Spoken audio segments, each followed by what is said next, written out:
ದೇಶದ ಎಲ್ಲ 60 ವರ್ಷ ಮೇಲ್ಪಟ್ಟ ಹಿರಿಯ ನಾಗರಿಕರಿಗೆ ಕೇಂದ್ರ ಸರ್ಕಾರದಿಂದ ಭರ್ಜರಿ ಗುಡ್ ನ್ಯೂಸ್.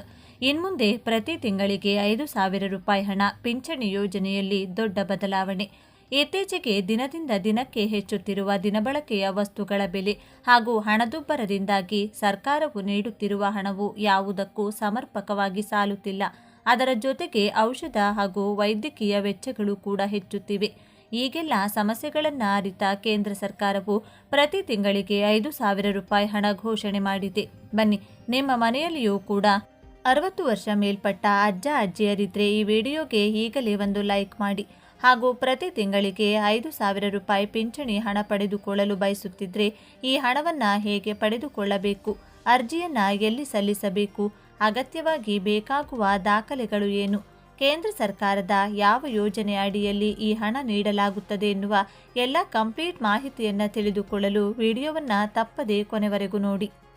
ಅಸಂಘಟಿತ ವಲಯದ ಕಾರ್ಮಿಕರಿಗೆ ನೆರವಾಗುವ ಉದ್ದೇಶದಿಂದ ಕೇಂದ್ರ ಸರ್ಕಾರ ಜಾರಿಗೆ ತಂದಿರುವ ಮಹತ್ವದ ಅಟಲ್ ಪಿಂಚಣಿ ಯೋಜನೆ 2030-31ರ ಆರ್ಥಿಕ ವರ್ಷದವರೆಗೆ ವಿಸ್ತರಣೆಗೊಂಡಿದೆ.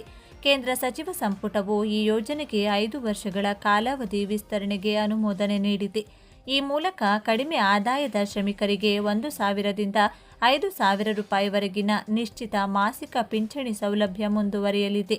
ವೃದ್ಧಾಪ್ಯದಲ್ಲಿ ಆರ್ಥಿಕ ಭದ್ರತೆಯನ್ನು ಒದಗಿಸುವುದು, ಆರ್ಥಿಕ ಸೇರ್ಪಡೆ ಉತ್ತೇಜಿಸುವುದು ಮತ್ತು ಭಾರತವನ್ನು ಪಿಂಚಣಿ ಆಧಾರಿತ ಸಮಾಜವಾಗಿ ರೂಪಿಸುವುದು ಈ ಯೋಜನೆಯ ಮುಖ್ಯ ಗುರಿಗಳು.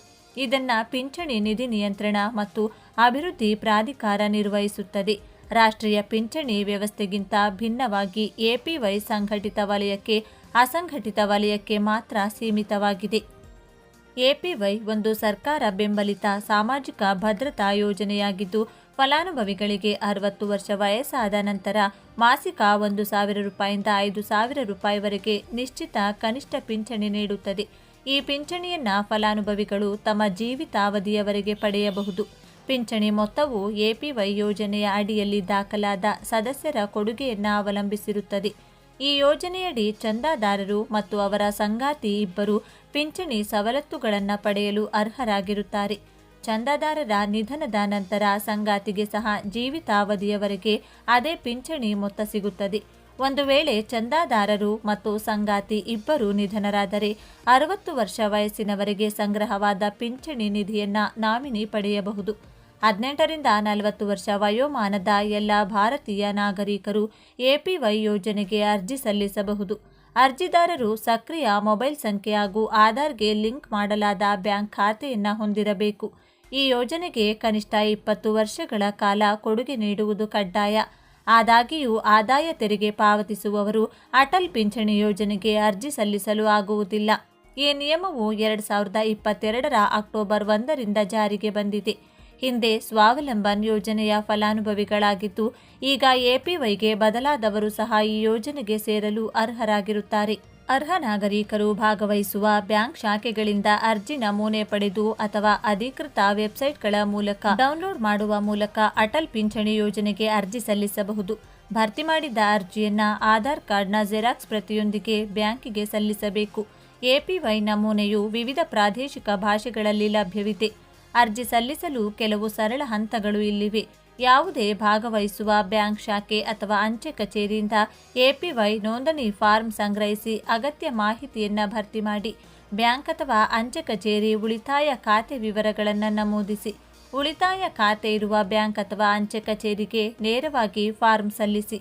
ಫಾರ್ಮ್ ಸಲ್ಲಿಸುವ ಮೊದಲು ನಿಮ್ಮ ಪೂರ್ಣ ಹೆಸರು, ಜನ್ಮ ದಿನಾಂಕ, ವಯಸ್ಸು, ಮೊಬೈಲ್ ಸಂಖ್ಯೆ, ಇಮೇಲ್ ವಿಳಾಸ ಮತ್ತು ಆಧಾರ್ ಸಂಖ್ಯೆ ಸೇರಿದಂತೆ ವೈಯಕ್ತಿಕ ಮಾಹಿತಿಯನ್ನು ಸರಿಯಾಗಿ ಭರ್ತಿ ಮಾಡಿರುವುದನ್ನು ಖಚಿತಪಡಿಸಿಕೊಳ್ಳಿ. ವಿವಾಹಿತ ವ್ಯಕ್ತಿಗಳು ತಮ್ಮ ಸಂಗಾತಿಯ ಹೆಸರು ಮತ್ತು ವಯಸ್ಸನ್ನು ಸಹ ನಮೂದಿಸಬೇಕು. ಎಲ್ಲ ಅರ್ಜಿದಾರರು ನಾಮಿನಿಯನ್ನು ನೇಮಿಸಿ ಅದರೊಂದಿಗಿನ ಸಂಬಂಧವನ್ನು ನಮೂದಿಸಬೇಕು. ನಂತರ ನೀವು ಬಯಸುವ ಮಾಸಿಕ ಪಿಂಚಣಿ ಮೊತ್ತವನ್ನು ನಿರ್ದಿಷ್ಟಪಡಿಸಿ ಫಾರ್ಮ್ನ ಕೊನೆಯಲ್ಲಿ ದಿನಾಂಕ, ಸ್ಥಳ ನಮೂದಿಸಿ. ಎಪಿವೈ ನಿಯಮ ಮತ್ತು ಷರತ್ತುಗಳನ್ನು ಅರ್ಥ ಮಾಡಿಕೊಂಡಿದ್ದೀರಿ ಎಂದು ಪ್ರಮಾಣೀಕರಿಸಲು ಸಹಿ ಅಥವಾ ಹೆಬ್ಬೆರಳಿನ ಗುರುತು ನೀಡಿ. ಅರ್ಹ ಫಲಾನುಭವಿಗಳು ಎನ್ಪಿಎಸ್ ಟ್ರಸ್ಟ್ನ ವೆಬ್ಸೈಟ್